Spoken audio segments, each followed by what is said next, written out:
ছিলেন সেই রিটের বিষয়বস্তু ছিল যে রোহিঙ্গাদের ভোটার তালিকায় অন্তর্ভুক্তি হয়ে যাওয়া এবং এই নিয়ে তার অবজারভেশন ছিল এবং ভোট স্থগিত করার জন্য তিনি আবেদন করেছিলেন। স্বাভাবিকভাবে ভোট স্থগিত হয়নি, কিন্তু আদালতের একটা নির্দেশনা ছিল যে তালিকাগুলোকে যাচাই বাছাই করা কমিটির মাধ্যমে। আমরা এটা নিয়ে সুদীর্ঘ আলোচনা করেছি। এটা আগেই শেষ হয়ে যাওয়ার কথা ছিল, মাঝখানে আপনারা জানেন কমিশন না থাকার কারণে বিভিন্ন কারণে এটা হয়তোবা সামনে আসে নাই। আমরা এটাকে সামনে নিয়ে এসে নিষ্পত্তি করতে চেয়েছি এবং আমরা আলোচনা করেছি যে আমাদের ইনহেরেন্টলি ইনস্টিটিউটেড আমাদের কমিটিগুলো আছে বিভাগীয় পর্যায় থেকে উপজেলা পর্যায় পর্যন্ত।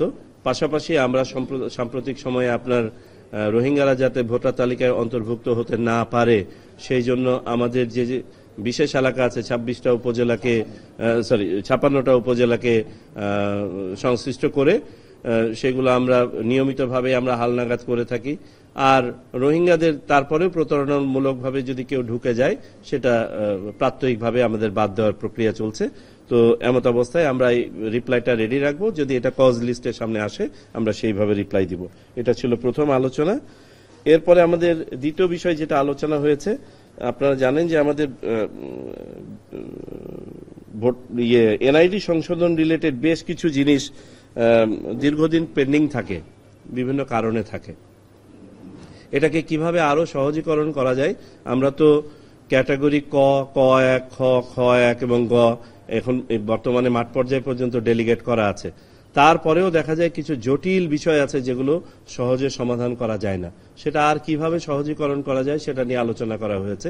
তো আমরা সিদ্ধান্ত নিয়েছি যে যে বিষয়গুলো মনে হবে যে না এখানে ব্যক্তি নাগরিকের কোনো নাই, কোনো ভুল ইন্টেনশন নাই বা কোনো অবৈধ ইন্টেনশন নাই, সেগুলোকে সহজভাবে সমাধান করে দেয়া, সেটার জন্য ডেলিগেশন যেটা করা সম্ভব সেগুলো ডেলিগেট করে দেওয়া হবে।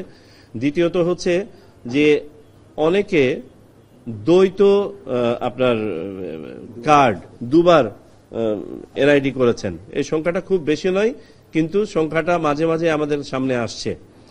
এদের ব্যাপারে কি হবে?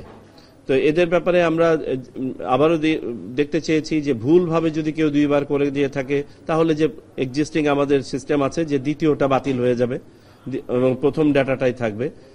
দ্বিতীয় ক্যাটাগরি হতে পারে সে হয়তো কোনো একটা সার্ভিস অ্যাডভান্টেজ নেওয়ার জন্য বা অন্য কোনো অ্যাডভান্টেজ নেওয়ার জন্য, যে তার বয়স বেশি হয়ে গেছিল, কোনো না কোনোভাবে সে প্রতারণার আশ্রয় নিয়ে একটা এনআইডি করে আপনার চাকরি নিয়েছে এবং এরকম কেস কিন্তু আমাদের সামনে এসছে।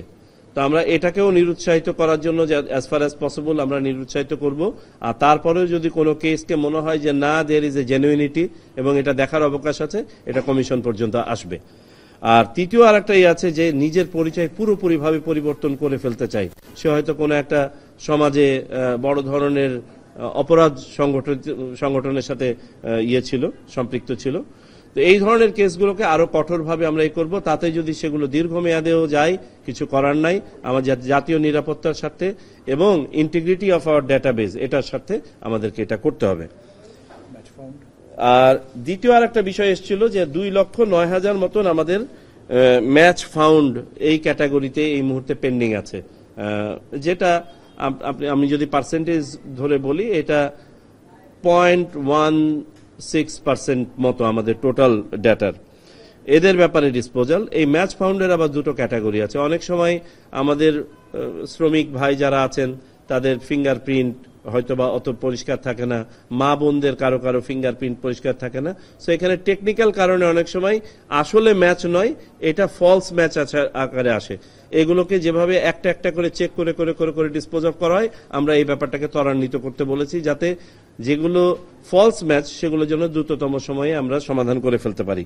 আর যেগুলো রিয়েল ম্যাচ, কোন একজন ব্যক্তি হয়তো আগে একটা আবেদন করেছিলেন, আবেদন করে এখনো পর্যন্ত নাগরিক হতে এনআইডি পান নাই দেখে উনি গিয়ে আবার একটা আবেদন করেছেন, এখন দুটো হয়ে গেছে, দুটো ম্যাচ হয়ে গেছে, সেকেন্ডটা অটোমেটিক্যালি ডিলিট হয়ে যাবে। আর আমরা দেখতে পাচ্ছি 9 out of 10 এই ধরনেরই কেস। এই একটা ছিল। আর একটা ছিল হচ্ছে আমাদের বিভিন্ন সংস্থা যারা সেবা নিয়ে থাকেন আমাদের ডাটাবেস থেকে, তাদের সাথে চুক্তি সম্পাদনের ব্যাপারে কিছু কিছু আইনি বিষয় আরেকটু সহজীকরণ করা, যাতে করে মাঠ পর্যায়ে আমাদের কর্তব্য পালন প্লাস এগুলো মনিটরিং যেন আরো সহজ হয়। আচ্ছা, আমার মনে হয় এটা নিয়ে আমাদের সিনিয়র সচিব আপনাদেরকে ইতিপূর্বে বলেছেন, প্রয়োজন হলে আবারও বলবেন। আমাদের উপরে বাধ্যবাধকতা ছিল 10 দিনের মধ্যে এটা নিষ্পত্তি করার, আমরা নিষ্পত্তি করেছি। এটা হচ্ছে আমাদের রিপ্লাই। আচ্ছা, আমরা আমরা আমরা দ্রুততম সময়ের মধ্যে মতামত চেয়েছিলাম। আমাদের 27 তারিখ, আমাদের 25 তারিখ ছিল তো দশম দিন, 25 তারিখ ছিল শুক্রবার। 26 আমরা যেহেতু শুক্রবার ছিল, আমরা একটু অ্যাডভান্টেজ নিয়েছিলাম 2 দিনের, যে শুক্র শনি ছুটির দিন, আমরা রবিবারের দিন বিকেল 5টা পর্যন্ত ওয়েট করে, আমরা যেহেতু রিপ্লাইটা পাই নাই, তারপরে আমরা কমিশন সিদ্ধান্ত নিয়ে এটা আমরা যাতে আদালতের আদেশের জন্য ব্যত্যয় না হয় আমরা সেটা পালন করেছি।